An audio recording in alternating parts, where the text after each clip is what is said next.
more breaking news surrounding the unequal standard of justice and how the FBI has been politicized, the DOJ has been weaponized and politicized under Joe Biden. We'll have full exclusive coverage. You won't believe tonight's new details. We have major new polls tonight in key midterm matchups that will determine control of the United States Senate. A new poll, for example, has Herschel Walker up in the state of Georgia, and we will do the job that the mob and the media will never do. We will vet all of these far-left extreme candidates. Tonight, that will be Raphael Warnock. That's coming up. But first tonight, just breaking now, a major new report from the Washington Times. It just broke. It says rank-and-file FBI whistleblowers coming forward. Many are now saying that Director Christopher Wray has lost control of the agency and needs to resign. According to the Washington Times report, these whistleblower claims include allegations of bias, even being forced to sign false affidavits. And according to my sources tonight, who I spoke to within the last hour, that are directly involved with the whistleblowers, there are now at least 20 confirmed whistleblowers that have come forward.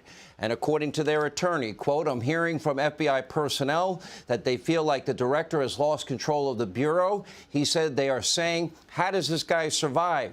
He's leaving. He's got to leave. Now, also breaking tonight, a new memo from the Attorney General, Merrick Garland, and his office. They're sending a stern reminder this night to staff about policies that limit contact with members of Congress. By the way, that would mean FBI members talking to members of Congress as whistleblowers.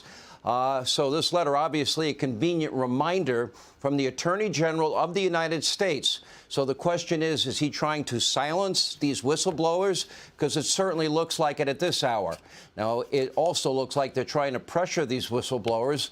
But what? Democrats, they only like hearsay whistleblowers, not real whistleblowers?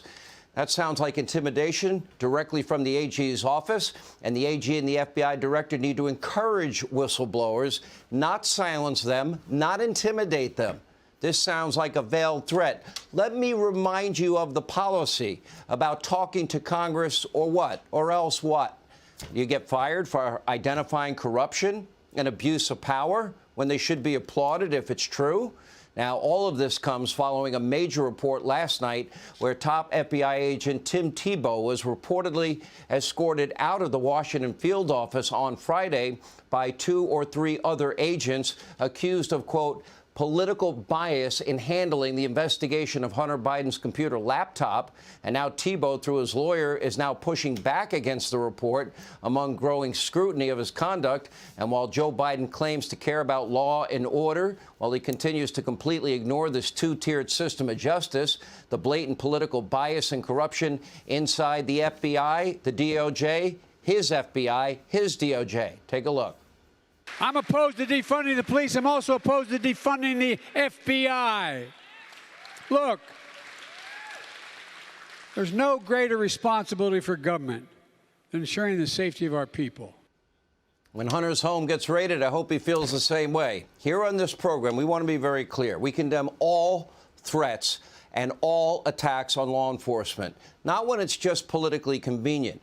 As a matter of fact, on this program, for the rank and file, the 95, 98, 99%, we are very grateful for all the good FBI agents and employees that risk their lives to keep us safe. We support them.